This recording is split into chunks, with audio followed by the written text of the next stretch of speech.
जिस तरह से सारी क्रियाएं व्यवस्थित हो रही हैं,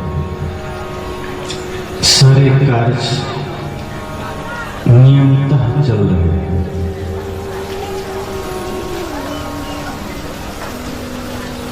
हर चीज अपने आप में नियमित हो रहा है।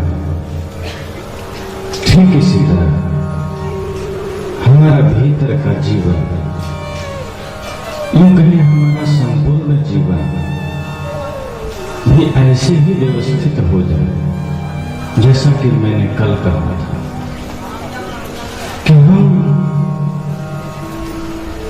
स्वयं से यहाँ के प्राकृतिक अवस्थाओं की तुलना करें। एक बार प्रकृति को देखें, उसके बाद स्वयं को देखें और फिर निर्णय करें कि जैसे प्रकृति व्यवस्थित है वैसे हम व्यवस्थित हैं कि नहीं। सारे कार्य जब नियमित होते हैं तो उसका परिणाम बहुत सुंदर होता है, बहुत ही सुखद होता है।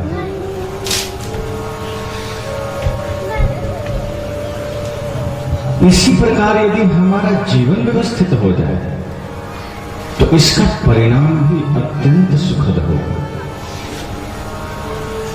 इसका परिणाम पता कब चलता है कि जीवन व्यवस्थित है, कि जीवन नियमित है। जीवन व्यवस्थित है इसका पता तो हर पल महसूस होगा। अगर व्यवस्थित नहीं है तो चित्त अशांत होगा। जीवन व्यवस्थित नहीं है तो मन व्याकुल रहेगा, पीड़ित रहेगा। यदि नियमित है, व्यवस्थित है तो हर पल हर क्षण एक सुख की अनुभूति होगी, शांति की अनुभूति होगी। वैसे हम उन सुखों को समेटने के लिए, उस दिव्य शांति को पाने के लिए बाहर की वस्तुओं को जोड़ते हैं। अगर मन में अशांति है, दुख है, तो हमें ऐसा लगता है कि शायद हमारे पास मोटर कार नहीं है इसलिए हम अशांत हैं। अपने मन में निर्णय निकाल लेते हैं। या कभी महसूस होता है कि हमारा मकान पक्का नहीं है, शायद इसलिए मन अशांत है। या हमारी सैलरी, तनख्वाह कम है, या जमीन कम है, या जमीन में उपज कम है, या अच्छे अच्छे कपड़े नहीं है पास में, या बढ़िया घर में टीवी नहीं है। ऐसे बहुत सी कल्पनाएं करते करते हम बाहर ही दौड़ते चले जाते हैं कि अमुक चीज नहीं है इसलिए हम दुखी हैं, अशांत हैं। इससे दुख मिटता तो नहीं है और मजबूत हो जाता है, क्योंकि बाहर की वस्तुओं से दुख पैदा होता है और उन्हीं को हम मजबूत करने में खड़े होते हैं।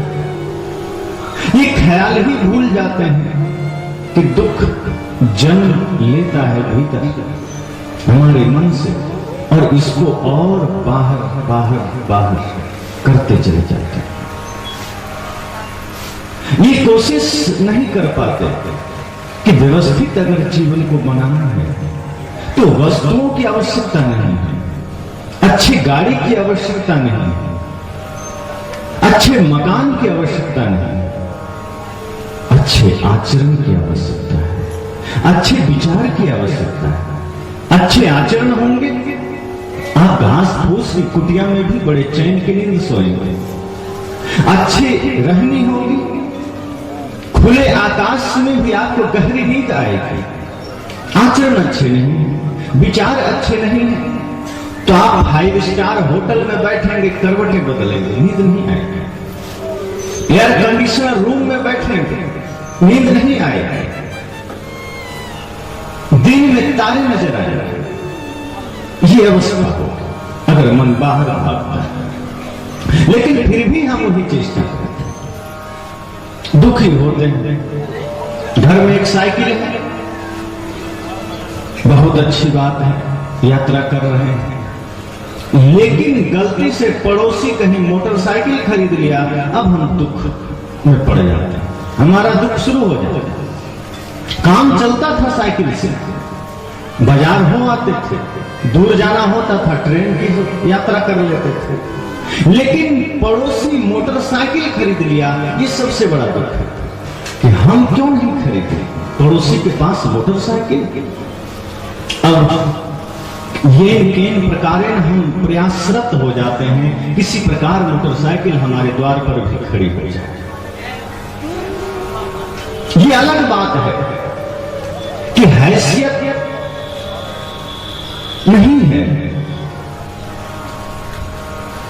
हैसियत तो भिखारी की है, लेकिन सपने सम्राट होने की देखते हैं, हमारा मन ऐसा ही करता है। अब सपने चाहे सम्राट के देखे, मिलेगा क्या? एक आदमी रात में सो जाता है, सपने देखता है मैं सम्राट हो गया, हाथी घोड़े खड़े हैं दरवाजे पर, बड़े बड़े मकान बन गए हैं, सारी चीजें इकट्ठी हो गई, नौकर लोग खड़े हैं हजार हजार की संख्या में, सारे लोग तैयार हैं, खजाना भरा है घर का।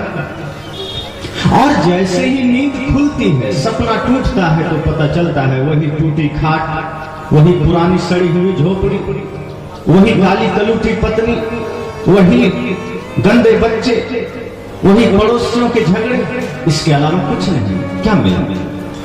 उसी तरह हम जीते जागते सपना देखते कि पड़ोसी के पास मोटरसाइकिल कैसे है, और कहीं उसका समाधान हमने कर भी लिया कि हमने भी मोटरसाइकिल खरीद ली। अब कहीं नजर पड़ जाए कि पड़ोसी के पास तो पक्का मकान हो गया, हम तो झोपड़ी में हैं, बुखार शुरू, कोई आवश्यकता नहीं है, काम चलता था झोपड़ी में, लेकिन चूंकि पड़ोसी ने मकान बना लिया, पड़ोसी का मकान हो गया, इसलिए दुख शुरू हो गया। और उस दुख का कोई इलाज नहीं, सदर अस्पताल में भर्ती, पानी भी चढ़ रहा है, डॉक्टर बार बार इंजेक्शन दे रहे हैं, थर्मामीटर लगा रहा है, पता ही नहीं चलता क्या रोग है, कोई दवा काम नहीं करती, क्योंकि रोग है कहां, वो तो मन से पैदा हुआ है, और मन के रोगों का इलाज किसी दवा से नहीं, विचारों से। संतोष सुख है, रहो तो हृदय जुड़ाए। और यदि हमने मकान भी बना लिया जैसा पड़ोसी का था, और कहीं पड़ोसी ने उस पर एक तल्ला और ठोक दिया, अब तो और सिर दर्द प्रारंभ हो गया, अब क्या किया? ये तो समस्या बढ़ती ही जा रही है। और उसी मकान में पड़ोसी ने कहीं एलसीडी खरीद लिया, टीवी डिश लगा लिया, अब तो हम भयानक दुख महसूस करने लगते, अच्छे अच्छे कपड़े पहन के निकलने लगा, और बगल से कहीं हलवा पूड़ी की खुशबू आने लगे, तब तो हम बिल्कुल बेड पर पहुंच जाते कि हम इतनी मेहनत करने के बावजूद सूखी रोटी खाते हैं, और ये पड़ोसी हलवा पूड़ी खाए, ये हमारा दुख है, इसके अलावा कोई दुख नहीं। इसलिए संत ने कहा, आदमी अपने दुख से कम दुखी है, दूसरों के सुख से ज्यादा दुखी है। आपका पड़ोसी सुखी है, इसलिए आप दुखी हैं। आप अनुभव करना, आपका दुख क्यों है? दो भाई हैं, यदि बड़ा भाई ज्यादा धन कमाता है तो छोटा दुखी है कि हम क्यों नहीं कमाते। बड़ा भाई इतना धनी, छोटा अधिक कमाता है तो बड़े को दुख होता है। यही दुख है। इसलिए सदगुरु ने कहा है कि जब भी मन में ऐसे विचार आए तो सदगुरु के पास जाना, संत के पास जाना, और अपने इन प्रपंचिक विचारों को त्यागने की चेष्टा करें, क्योंकि सदगुरु के सामने ही संभव है, क्योंकि वे चिकित्सक हैं, मानसिक रोगों के चिकित्सक, आपके मन के रोगों को मिटाने वाले हैं, आपके मन के खतरनाक लाइलाज रोगों को नष्ट करने वाले।